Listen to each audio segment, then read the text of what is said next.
What's up, Melanated family? This is your boy Harrison, man, from MelanatedFathers.com and Melanated Fathers TV.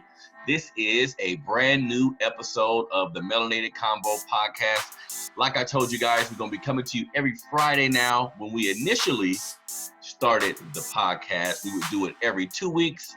Now we are going to do it every week. On Friday of every week, a new episode will be coming your way. For many of you, or for any of you who are not familiar with the Melanated Convo podcast, the Melanated Convo podcast is a show where Black people get together and speak about different issues that we have in our community, whether it be with our children, whether it be with economics, whether it be with our relationships.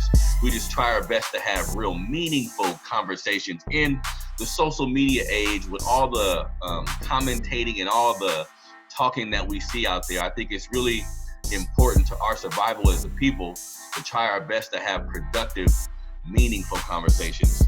So that's what I like to do here on the podcast. Also on the show, as we talk about economics and things of that nature, you know, supporting Black businesses, finding qualified Black businesses is in my opinion, it's a necessity to our survival as a people. So also on the podcast, I like to bring up a few Black businesses that you may be aware of, some you may not be aware of. Anybody that I notice that's really putting their best foot forward to introduce a quality product. I like people to be aware of them because, as we know, as our economics go, we go as a community. So I encourage everybody to do their best to find different Black businesses that they can support as much as they possibly can. Also on the show today, I have a very, very special guest who's an author, who's an entrepreneur. She does a lot of different things in the community. So we're going to get to that interview here in a second. So for the first business, this is actually a business I spoke about on last week's podcast, so I think I'm gonna do every business maybe 2 weeks in a row, just to give everybody or give the business the maximum amount of exposure that I can provide, right? So the business in question is Tree Boy Clothing, which is ran by my boy Kevin. He has been on the platform before. I've been able to interview him for my platform. We spoke about fatherhood and, different interesting things like that. But he also has a really great clothing brand called Tree Boy Clothing Brand. It's a marijuana inspired clothing brand, but it gets much deeper than that. He's also from Sacramento, and Sacramento is considered the city of trees, so it's a play on words in both directions. But in actuality, it's really quality clothing. A lot of nice mantras and different. Hold on 1 second. Hold on 1 second, everybody. Okay, I'm back. So like I was saying, the clothing brand is really nice. He has a lot of nice mantras on his clothing, a lot of nice slogans. It's real quality material. I have some of his clothes myself. So Kevin does a really good job with his clothing brand, and it's expanding. So if you go to the website, which is treeboyclothingbrand.com, that's treeboyclothingbrand.com. Not only will you find really nice shirts, he has a lot of different sweaters. He has different hats you can choose from. He has joggers and different things like that. So he's been doing it for a while as far as his clothing brand is concerned, and I think he's really figured out how to make some nice designer urban clothes that I think many people in our community would enjoy, right? And also, he also has his flagship store, which is the Stylish Stoner Boutique. That's located here in the Sacramento area at 6512 Franklin Boulevard. That's 6512 Franklin Boulevard. So if you're in the Sacramento area, if you haven't already, I know many people that I know has already frequented his store. If you have not frequented his store yet, please go to the store. In the store, he has his brand of clothes, but he also has different urban clothing brands that are really stylish. And again, the quality of the clothes are really, really nice. So I know a lot of our people are into fashion. A lot of our people are into designer brands and all these things. I think we should make it our duty to shop with and try our best to support more localized clothing brands, or clothing brands that are a little more close to us, that still present that same quality, right? Because I understand how important it is to support Black businesses, but never do I think we should risk the quality of what we want just to support a Black businesses. I think whoever we support, the business should be up to par as any other business. The tiebreaker is they're Black. You feel me? So they should still be someone that does good business, quality business, and that's exactly what Kev does. So please go to treeboyclothingbrand.com. You can go to, if you're in Sacramento, you can go to the Stylish Stoner Boutique. A lot of different clothing brands in that store. I'm sure you would find something that you like. And Christmas is coming up, so let's keep that in mind too. I'm sure for Christmas, he may have a few different sales he did last year. So please go to the website, check that out. Now, for the next clothing brand, this is also someone that I'm familiar with. King Miller, who is a brother I've also had the ability to interview, or I had the opportunity rather, to interview on my show. This was when I was just doing the written interviews. So we talked a lot about his father, talked a lot about his family and things of that nature. So that was a really good interview. But King has a clothing line called King's Ransom Collection. Now, why I really like this clothing brand is because it's inspired by Egyptian gods and goddesses. So the logo is a Heru falcon. If you're not familiar with that, do a little research on Egypt and the Heru falcon. But if you go to his website, which is krcollection.com, that's krcollection.com, you'll see the joggers that he has, the t-shirt collections, just a lot of nice clothing. Again, I was able to purchase some of his clothes a couple years back, and I was able to wash the shirt several times. I still wear them. Both clothing lines that I'm talking about today, guys, are clothes that I've actually purchased myself, and I still wear to this day. So when I say quality, I'm just not speaking about it just to get you guys to spend your money. These are actually people that I've done business with, and the clothing brands are really high quality. So please go to krcollections.com. KR Collection, not with an S, krcollection.com. Check out some of the gear he has. Like I mentioned before, it's close to Christmas. Yes.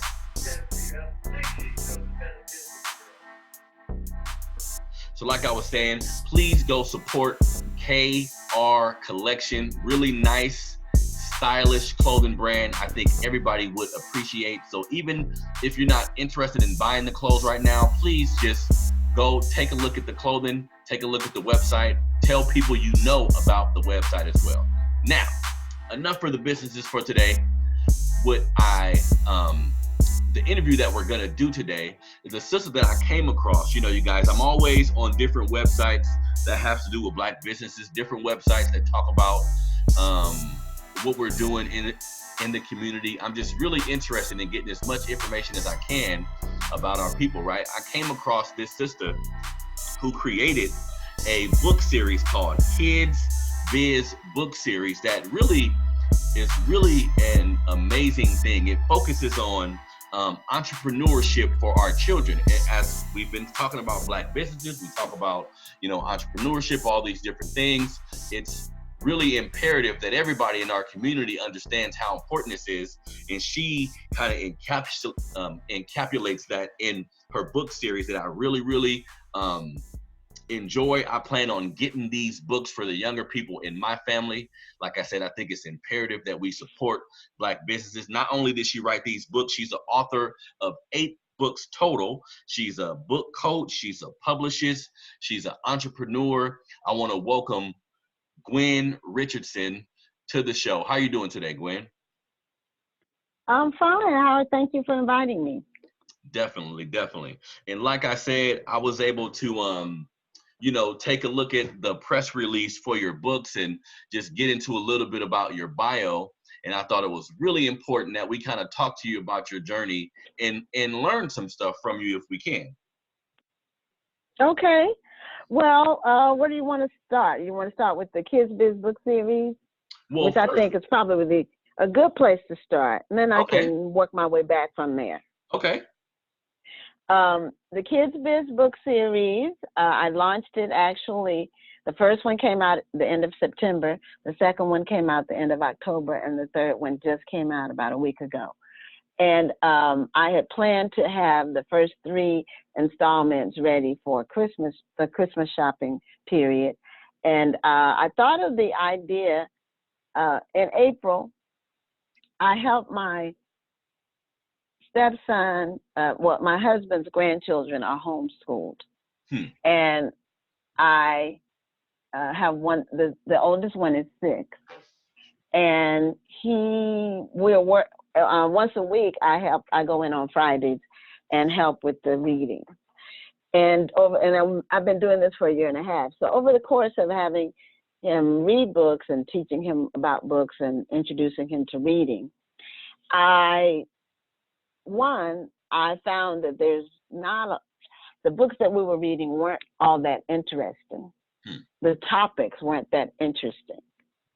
It was like the people who wrote them, they really didn't think about how to capture a child's imagination, put something on their minds. And the second thing is, I've been an entrepreneur for many, many years. Always wanted to be in business from when I was 15 years old. And it just had that kind of a business type personality, even as a child. Yeah. So I know that if children are introduced to things, they are like sponges, they absorb them. So that's when I thought about doing a children's book series for children to plant the seed of entrepreneurship in kids. But I wanted to make it fun and interesting, and I decided to have 3 main characters who are neighborhood kids, and their names are Daisy, Robert, and Kareem. And they come up with witty ideas to earn money for things they want to do, places they want to go, toys they want to buy, clothes they want to buy. And then after coming up with a couple of ideas, at the end of book 2, they decide to form their own business, and they call it Kidz Biz. But the name of the series is Kidz Biz. And you had mentioned to me that you have 5 sons and you have 5 boys? Yes. Is that what you told me? Okay. Bless your heart. I only have 1 child, and she just finished graduate school and started working. So she's 23 years old. But she has always been involved in business in some way because her parents were in business. So she learned a lot of practical things, just the fact that you have to be on time and the fact that you have to make a profit when you sell something. So it's small things like that she learned as a kid, and she's an accountant. She's an accountant with PricewaterhouseCoopers now for her full-time job. But she was introduced to business at a very young age. And my dad, who was a pastor, but he also had businesses. So I was introduced to it at a young age. And that really makes an impression on a child. But I wanted children to be able to read about other kids that they could identify with and to learn about different things they could do to earn money that don't require an upfront investment. They don't require a lot of time, but they can earn money, and they can work with other people. They can work with other people to earn money. And so that was how the concept came about. And each installment covers a different aspect of doing business or a different business idea. So in the first book, they recycle to earn money. In the second book, they wash cars to earn money. And in the third book, they get together and they decide what are going to be the rules that we operate our business from. How are we going to decide which projects we're going to do? And that's what, when you're in business with other people, that's what you have to do. You have to sit down and discuss what are going to be your policies and your business practices. So it's for children 5 to 8 years old, and a new installment will be introduced every quarter throughout 2020 and 2021. So then by the end of 2021, I expect to have 12. Wow. Okay. All right. Now, so, as we talk about what you've been saying is really important to me, the fact that, your father had a business, and your daughter, just watching you guys, was able to pick up on a lot of stuff. So it seems like for us as parents, that makes the books make that much more sense to me. We just need to get started really early in teaching them about business. But not just that, we need to educate ourselves about business and start businesses ourselves, and that'll be real inspirational to our children. Now, what do you think? Why do you think, I know you spoke to it a little bit, but why do you think teaching our children about economics and business ownership, just for everybody in Black society, why do you think that's so important? That is an area that where we fall short. We don't understand as a group, and there are individuals who do, but we don't understand economics as much as we should. And because of that, sometimes we make poor financial decisions. There's one of my most successful book is about going to college debt free and financing it with scholarships. And that's what my daughter did for undergraduate. She had zero debt going to an out-of-state college. But the student loan debt, for example, is at a crisis level.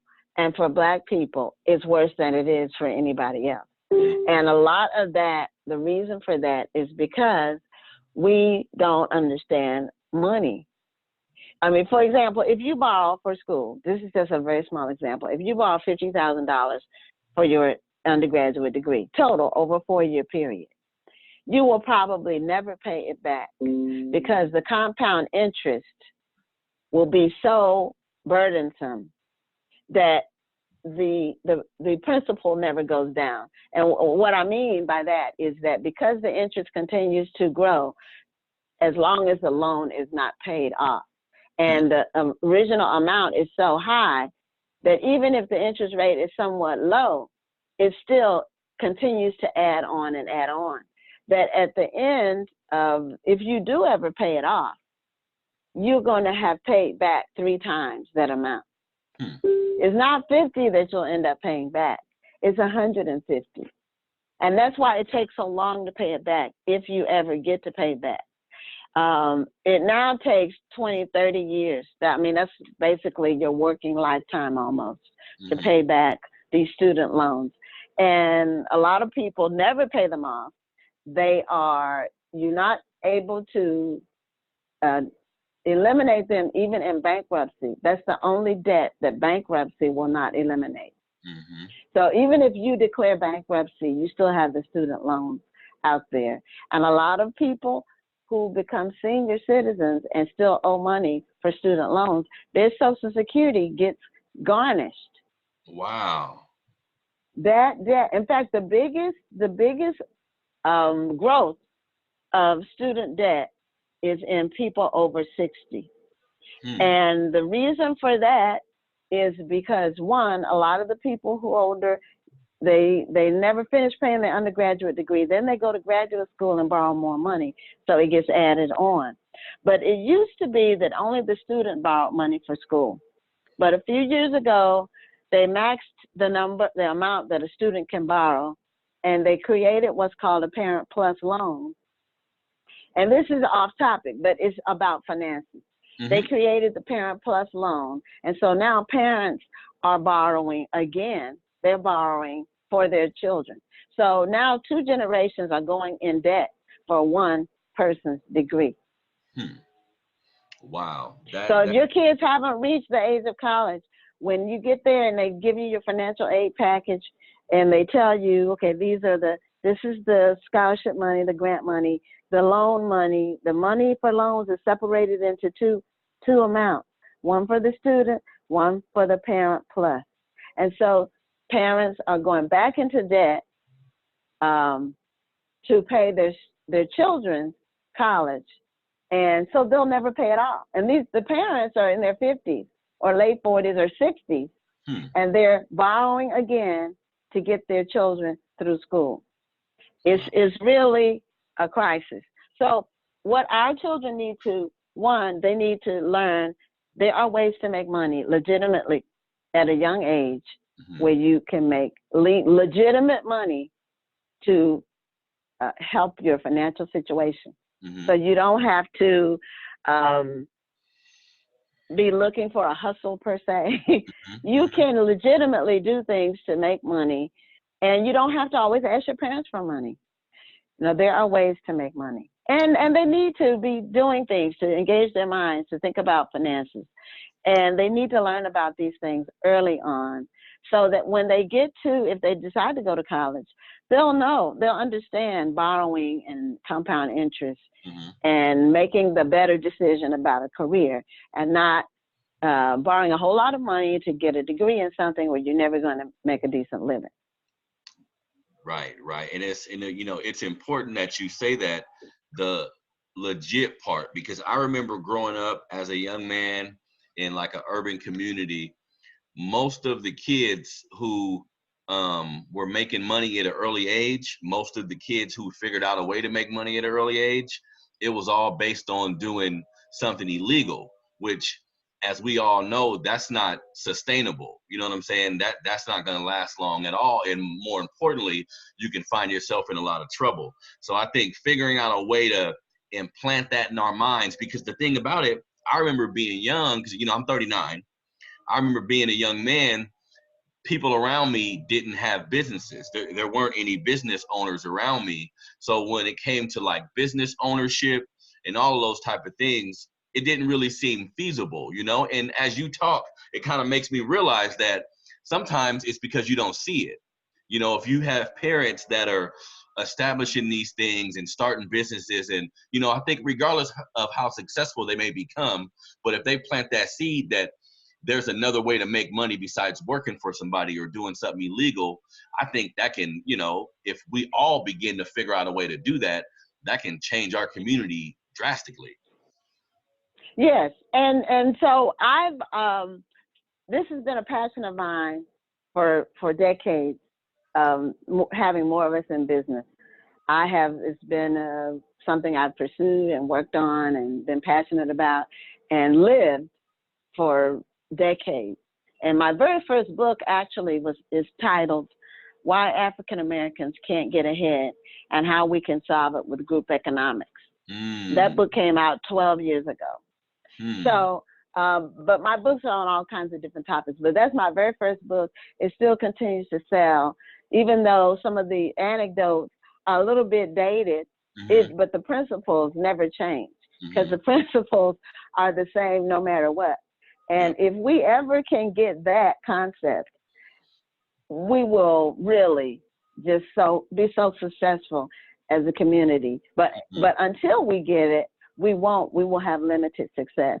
And to me, the best way to transfer the information is through kids, because kids have not experienced, they don't have a bias. They're not cynical yet. They're open. They don't have the negative attitudes and concepts. And they're not risk averse and fearful. So if somebody says you can make money by doing this, a legitimate thing, and you show them how to do it, then they'll say, oh, okay, I can do that. They just will adopt it. That's how children are. So that's why I wanted to plant the seed in kids from 5 to 8. And I've already been reading the books with my husband's grandson. He's 6. And so we read book 1 and 2. He's reading. Some of the words are somewhat big. It's a mixture of simple words and a few difficult words, so he can increase his vocabulary. Definitely. And as we read it, if there's a word that he doesn't know what it means, I define it for him while we're reading the book. But he likes the books very much, and that was exciting for me to have him read my book. That's a very exciting thing. So I am very excited about doing these books. In my years in business, I have encountered just about every situation there is. I've had investors. I've had possible investors lie. I've had partners. I've had never went bankrupt or anything like that. Some people tell me they went bankrupt 3 or 4 times before they succeeded. So I haven't had to do that. But you have to be able to make a decision. You have to be able to make a decision, an informed decision quickly, and make the right one. And that's part of being in business as well. So I'm just very excited about just transferring the information and knowledge that I have accumulated over years to children on the level they can understand. Definitely. And I think that's really important that you made it a point to do that, because as you were saying, your grandchild is going to read the book. Well, his grandchild will be able to read the book too. You know what I'm saying? When you do certain things like that with your intellectual property, you can pass that down forever. That those books will be in your family forever, and hopefully it'll motivate every child that comes along in your family. They'll be motivated by knowing, everything that you were able to do. Now, I had a question for you. Since you've been in business for so long, Gwen, tell me a few things, give me a few principles for people who are looking to start a business. They haven't started a business yet. Maybe they don't have a lot of money or whatever the case may be. But give me a few principles about starting a business that you think are key to, being successful at it. Well, you need to one, have an idea that's not exactly like somebody else's. What I find a lot of people do is they try to copy what somebody else is doing. And you can be a lot more successful if you do something, you can do it in a different way. It doesn't have to be completely unique, but don't try to exactly copy what somebody else is doing. Like my Kidz Biz books, there are no books like my book, like my Kidz Biz books, especially not targeting African American children. And all my three main characters are African American children, so they encounter other people in the book that aren't, they have friends or neighbors or whatever, that are other characters. But those three main characters are African American children, so people can look at the books and see themselves in the book. But if you have a business idea, think about something or some way you can do it differently or better than something that's already out there. If you don't have a lot of capital, which most of the time we don't have a lot of capital to get started, start small and grow from there. You don't have to start at the top. You can do something part-time with the idea for it to become full-time. And with the net now, when I first started my business, when I had my first business, there was no internet, so everything had to be physical. There was no internet. I haven't collected a paycheck in 30 years from anybody. I started my first business as a very young person. So, but there was no internet, so everything had to be. But now you have the net, so now you have, you can do things online. You can advertise on Instagram.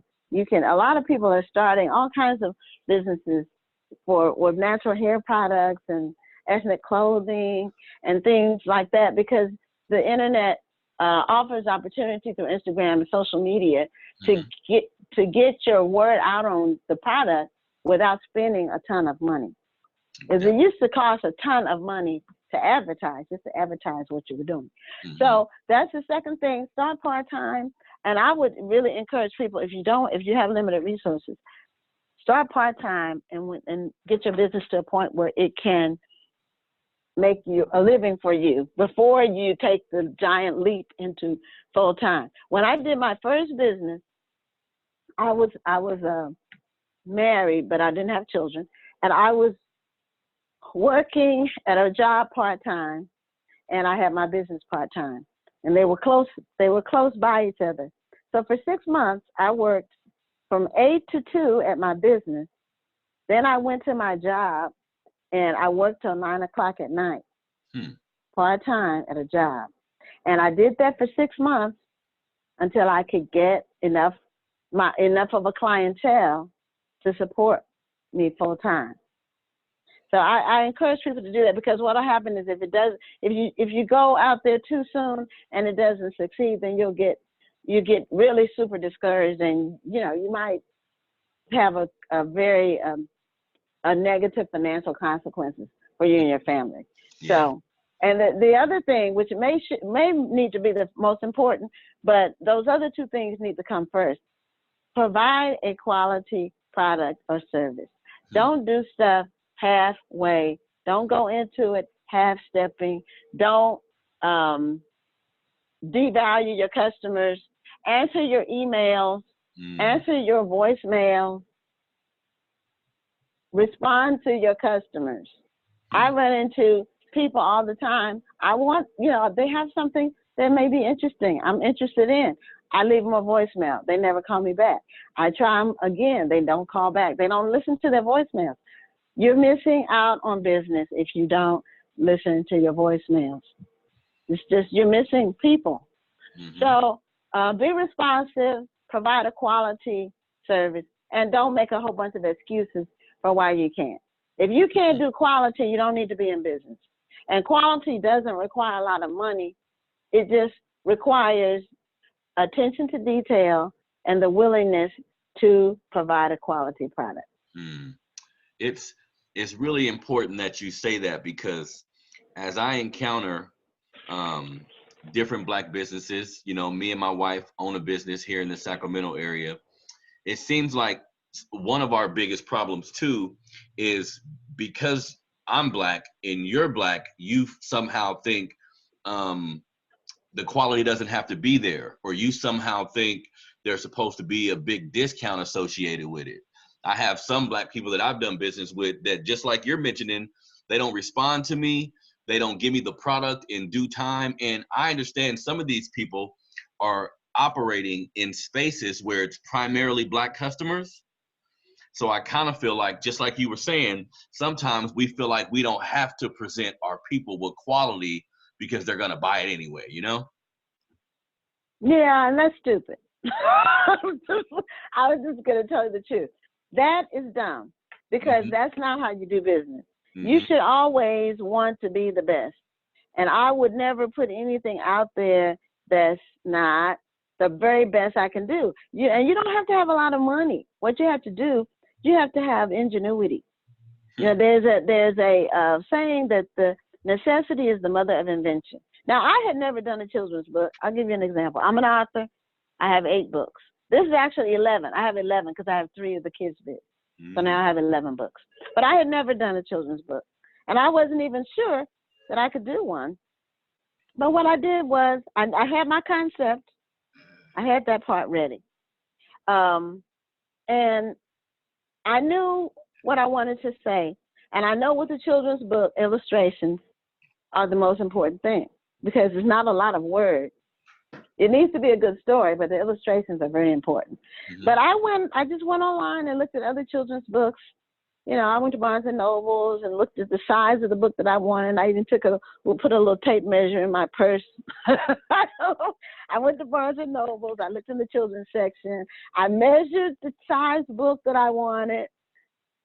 And then I went online and found an illustrator on a site called 5rr.com. It's Fiverr.com. But they have graphics people and all kinds of people. Most of the people who do the work are overseas, but if they can do the quality at the price, that's where you can get your price lower. Okay. I went on there and I went on there and found somebody to do my formatting, because I had never formatted a children's book. And I was able to, I already had an editor, a proofreader. So for children's books, it's not a lot of words, but they still need to be correct. I've read some children's books where the grammar was wrong, the spell. It's just, you don't want to put something out there that's substandard just because it's for children, because you don't want them reading the wrong grammar and, sentence structure and all that. So anyway, I had never done one, but I knew I wanted to look good, because I don't put just anything out there. And I did some research. There's all kinds of, like I say, information is at everyone's disposal now. So there's really no excuse. When I first started off, my first business, I had to go to the public library. There was no internet. You had to physically go to the library and pull like microfiche and film, and a big old machine that you had to look up newspaper articles. Now it's at your fingertips, so there's really no excuse. You have so much access to information now that you can really go into, and you can do market research now online. But I guess the internet's about 25 years old. So I've been in business 30. So before that, there was no internet. And everything had to be researched at the library. Mm-hmm. Yep. And now you just Google it. You just Google now. Yes, the but you still need to check your sources, because some of the information, there's a lot of misinformation online. So you need to check sources and have 4 or 5 or 10 different sources, and make sure they're credible, because there's a lot of information, but there's a lot of misinformation. Definitely. And, just like you said, I think one of the biggest things as well is sometimes I know people who have an idea, and it could be a good idea, and they continue to talk about it and kind of keep it in their head. I think sometimes the best thing to do is just take that first step. You just got to start, doing it, start doing the research, start taking steps in that direction. I think sometimes when we're uncomfortable, when we're going into a direction where we're uncomfortable and it's kind of like an unknown to us, that can be discouraging, like you said, right? And also a good point you made, slowing down and like enjoying the process, slowing down and taking your time. This new generation of people, and I think even some of us, right? Because the internet makes everything so fast and so accessible, it seems like sometimes we just want stuff now. We see what someone else has and we'll say, okay, we want that right now, opposed to understanding how much hard work went into doing whatever that may be, how much time that person has actually put into perfecting whatever craft that may be, So I think just getting up and doing it and understanding that it's a process and it's going to take time. Yeah, it does. And real wealth is built little by little. That's a biblical principle. It's also a factual principle. You build wealth little by little. And normally if you get money fast, you lose it fast. That's just the way. That's a physics principle or a financial principle. I think maybe you don't value it as much if you get it fast. That's why so many of our athletes and celebrities, they get that money so fast and then it's gone. Yep. They lose it fast. They waste it on stuff instead of looking at the long view. So whatever you're going to do is not going to happen overnight. But you can have the best idea in the world, but execution is where the rubber meets the road. And if you can't execute your idea, meaning you come up with a plan, a strategy that's step by step based on what you know about whatever you're going to do, and also a timeline. It's just like anything you do. People tell me, okay, I want to write a book, and I've started a book, but I've gotten halfway through, and I don't know when it's going to come out. Well, you need to put yourself on a schedule and give yourself a deadline for the different steps. Say, I want to have this done by now. Like with my Kidz Biz books, I knew I wanted them out before Christmas. I wanted to put them out back to back because I wanted to hit the ground running with what I was doing. So I had a plan I needed to find an illustrator by this date. I needed to have the books written by this date, the proofreading, the formatting, so I can get them uploaded and get them out there. And they're all on Amazon, but they're also on my website, which is GwenRichardson.com. Mm-hmm. Okay. Now, something else I want to touch on, because like I said, I looked at the different type of books that you have, all of them dealing with, in my opinion, different important issues in our community that need to be looked at and examined. Why did you make it a point to create such a wide range of book titles and subjects? Well, that actually occurred by happenstance. It was not planned in advance. In fact, my first book that I wrote, called Why African Americans Can't Get Ahead, I thought, this is the one book, that's it. I finally wrote one book, and I'm excited about the one book. And then the next book didn't come for 5 years, and it's actually a novel that's based on an African ancient tribe that can trace their roots to Aaron in the Bible. They can prove through DNA that they are Jewish people. Mm-hmm. They're the old Jewish people. And so I had read an article about that, but I wanted to write a novel that tie them into it because I thought I would get more interest from people if it was a novel as opposed to a nonfiction book. Got it. But it took me 5 years to write that book. And I started it and then I put it down. And fiction takes me a lot longer to write, just because I'm used to research-based writing. But that was 5 years, and then I had book 2. Then book 3 is on how to write a book, because everybody kept asking me about writing a book. So I said, well, let me write a book about how to write a book. And then I have different topics that come. The topic will come to me as a point of passion. I do a lot of research when I do topics. And that's how they came about. Now, my book about debt-free college came about because I wanted my daughter to go to college debt-free, because everyone I knew in their 40s was still paying student loans. And I didn't want that for her. So I had to do the research about that. Then I ended up putting it in a book, and the book got nominated for an NAACP Image Award. Yeah. So you just never know where your work is going to take you if you do the work. So every January I do a new edition of that book. So there's always new life breathed into that book. I keep it is always current. So every January a new one comes out. And then my daughter and I wrote a book together for teen girls that got nominated for an Image Award as well the following year after that.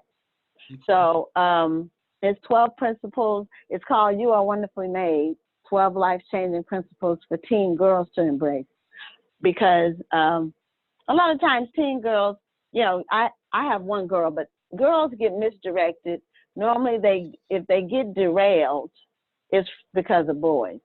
And it's because girls get emotional about boys at a time when they shouldn't be emotional, because when you're a teenager, none of that stuff is going to last, whatever it is. Yep. so I wanted to just have them thinking about the rest of their lives and not just so caught up in boys. And so all of my books are from a point of passion. I enjoy writing. This children's book series is new and exciting for me. And when you're an entrepreneur, you have to do things yourself to keep you motivated and excited. Nobody else is doing it for you. You have to come up with the ideas yourself. So that's one of the great things about being an entrepreneur. You can wake up one morning and say, you know what? I think I want to try to do this. And then you can put together a plan to execute it and see if it'll work. And that's the great thing about being an entrepreneur. Definitely, definitely. Now, something else I wanted to touch on while looking at your bio and stuff. So talk to me about Kush City. It says here, KushCity.com is your website. It's one of the largest African-American internet retailers. Well, Kush City has evolved over time. Kush City is 21 years old next month. And when we went online, we were sort of the Black Amazon. We focused on books. And then we added other products, other Afrocentric products, DVDs mostly. We added Greek products. We had a lot of apparel and collectibles and toys. And at that time, it was in the early 2000s, there were a lot of manufacturers making products. And the market, two things happened. The market changed. A lot of those manufacturers went out of business.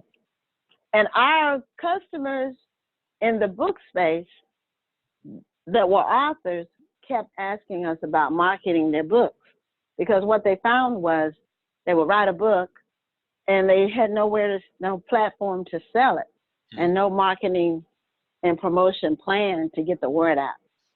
So our company evolved over time, and we started doing a lot more marketing. So we started off at 100% retail, but we have always kept our ears to the ground. Always. We always kind of know where the market's going, because we pay attention to our customers, we talk to them, and so we can get a feel for where things are going. And so we started doing more marketing, and then we established the National Black Book Festival, which is in its 13th year next year, the 2020. It'll be, and it's a national event that takes place in October every year in Houston, and it brings together authors and publishers from all over the United States. Normally we have about 100 authors. It represents 18 or to 20 genres, any kind of book you want to think of. And they get together for a weekend of literary exchange to sell their books. We have free workshops. So we started doing that. So now our business is very little retail, about 5-10% retail. The marketing is maybe 30-40%, and the book festival is the rest. Got it. Okay. So we have, and then of course my work that I do as an author, and I do publicist work and book coaching. That's all part of the marketing aspect. So it's evolved, and we're still in the book space for African American literature, but we're just in the space in a different way.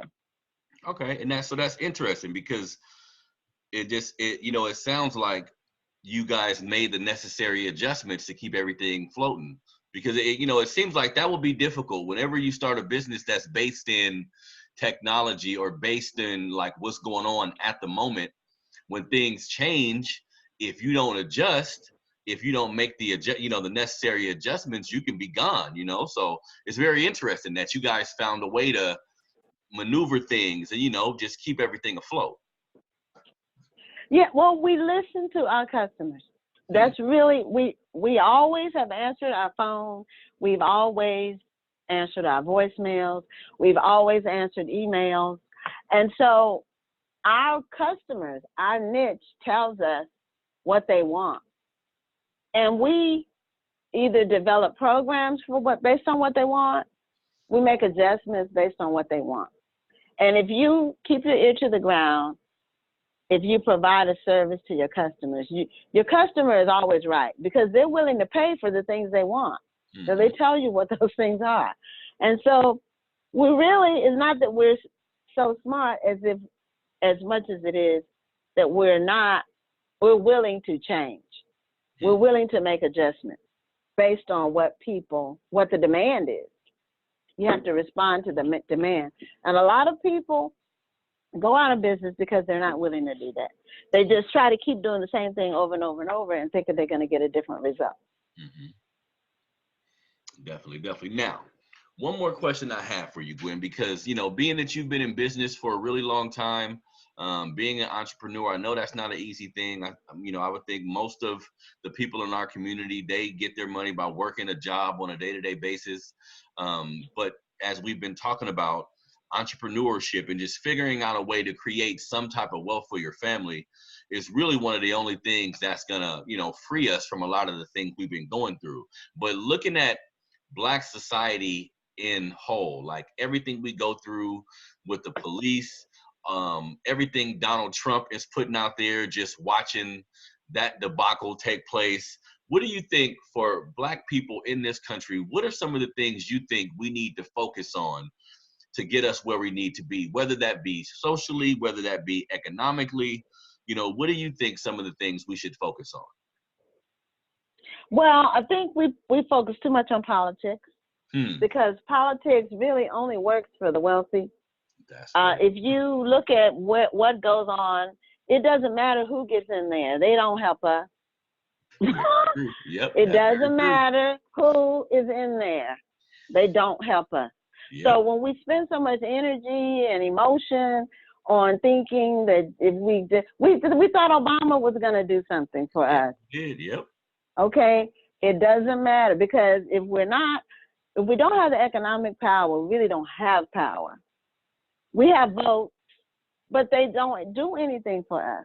Mm-hmm. And we don't really even know what we want. A lot of times when people say, well, what did you expect Obama to do? Well, I expected him to do something. Yeah. Now, he could have I'm sure some ideas came his way, but I never expected that he would do nothing. And I won't get on that part. I'm just saying, we need to stop getting so caught up and worked up and emotional about politics, because we don't get anything, because we have our energy put in a different direction. If we would put 10% of that energy into supporting businesses that are owned by Black people that are doing good business. I'm not saying just support somebody because you're Black, because that's where we go when you say that. No, I'm saying people who are doing good business, that do a quality business, and that have been around for more than 12 months. If we would spend 10% of the energy in redirecting our dollars, we would change our situation within a matter of a few years. But as long as we get caught up in being emotional and waking up every morning mad at Donald Trump, it's a waste of time and energy, because it's not going to do anything. If it was going to do something, then I would say go for it. But it doesn't. It doesn't. And whoever else gets in there next, it goes back and forth. Normally, the Democrats have it for 8 years. The Republicans have it for 8 years. It goes back and forth. But the constant is that we get nothing. Yep. So until we focus on economics, we will continue to get nothing. And all this energy and anger and all of that, and thinking if we can just get whoever the next person up is in there, Joe Biden's not going to be the answer. Well, anyway, no politician in the White House is going to be our answer. Our answer lies within our own hands. Yep. And if we would just get that, if we would put it on our minds and say, okay, how can I spend my money more strategically to help create some jobs for my own people? Yep. That's what we need to be thinking. And if we did that, that's what my first book was about. This is how each family can make a change. Because creating one job, that's one teenager or one young person that will be on a different path than perhaps the road to destruction. And the only people who are really going to take a chance on our young people are Black business owners. That's who's going to really have the passion to take a chance on somebody. And I've hired many people over the years. I'm not in a hiring mode anymore, but I've hired many of our people over the years. I've had some success with some, and some of them were burnouts because they just thought because they were working for a Black business, they didn't have to show up on time, and they could, be on their phones, on the computer doing stupid stuff, and they could still get paid. Well, you can get fired working for a Black person if you don't work. So, and I have hired and fired many, because I will not tolerate you not doing work when I'm paying you. I'm not going to finance that. But if we would just get that principle, we could change a whole generation of our people. And until we do, it won't change. It's not going to change. We need to get off just being so caught up in politics and mad all the time. Anger is a counterproductive emotion. Yes, it is. Yep. It does not move you anywhere. It doesn't move you forward. Being angry really either holds you back or you're standing in place. Yep. So I am for whatever. That's why I want to plant the seed with children, because children, you have some hope there. Grown people, it's hard to get through to them. They're already negative. They've been fed so much negativity for so many years, it's like an endless loop. They can't get out of it. Yep. I completely understand what you're saying. And it's funny you say it that way, because as I'm on social media a lot with my website, I promote a lot on Facebook, Instagram, Twitter as well. And what you can see for the Black folks who are on social media, you can kind of get a gauge for what we're thinking, right? And I think, just like you said, we spend a lot of time being outraged about things, a lot of times talking Every week we're mad about something different. Every week we're mad about it. The Black Twitter, that's like a collective. Every week, Black Twitter is mad about something. It might be one or two things. We started off this week with a guy calling Black women bulldogs, he had a white wife, a white girlfriend, or whatever, calling a black women bulldog. So that's one of the angry things this morning. And then, the football thing last week with the guy pulling the helmet off. Yep. But every week we're emotionally angry and caught up and mad. And of course, Donald Trump is a constant. The whole bunch of us are mad at him every week. And this is what I tell people. Donald Trump is not going to resign. He's not going to be removed from office. So what you need to do is, if you want him out, vote for the candidate of your choice in the next election.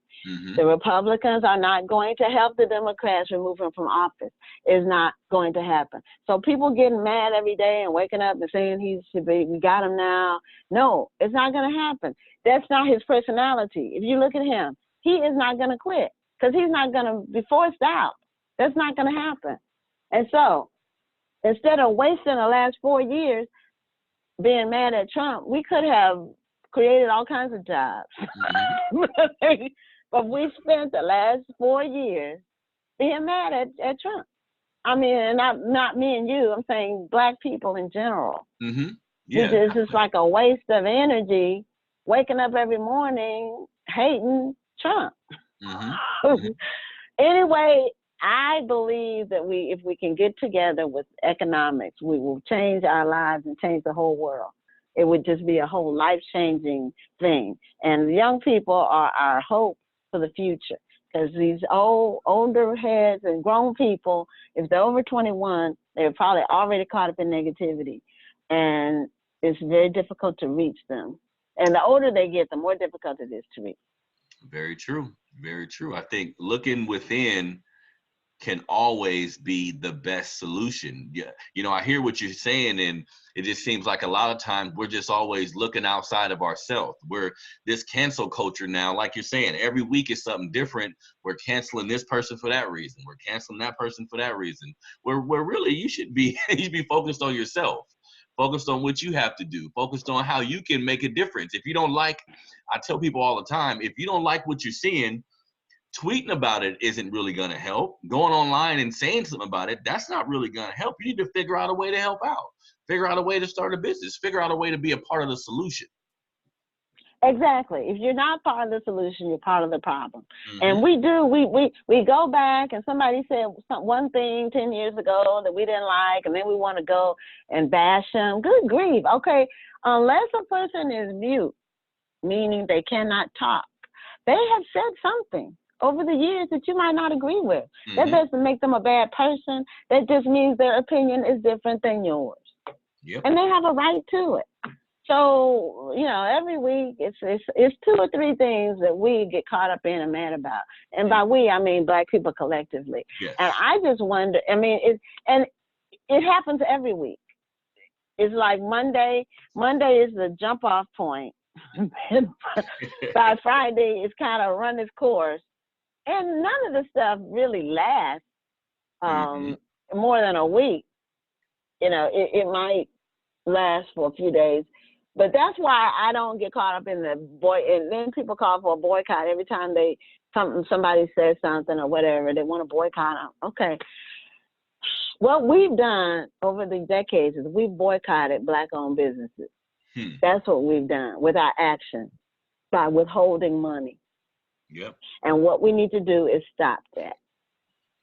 Yep. I completely agree, Gwen. I completely agree. Well, I want to thank you for taking the time to speak to me. I know you're probably busy, but I just thought with your expertise and what you've been able to do, I think that's just a perfect example of everybody in our community needs to see what you've been able to create for yourself, because oftentimes, like I said, I have children and I'm watching like the younger generation in the hip hop culture and all these things. And the only type of people that are idolized are entertainers, are athletes. Rarely do we take regular people who've just made good decisions and highlight them and put them in a position where people can see what they've been able to accomplish. So I'm really thankful that you were able to speak to me today on the Melanated Convo podcast. Now, if anybody wanted to go out and purchase your new books, how would they do that?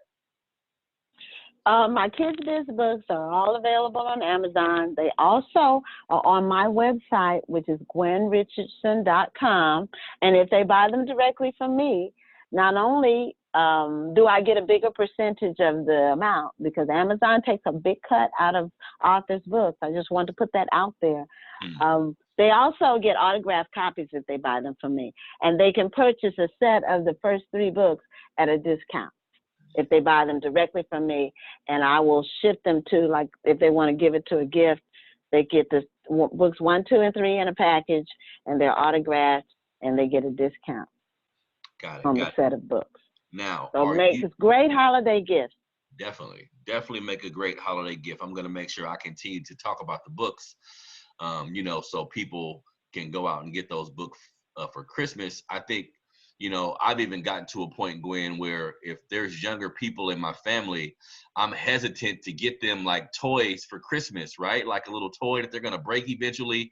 Getting them a book or getting them something that's going to make them think should always be the better option, in my opinion.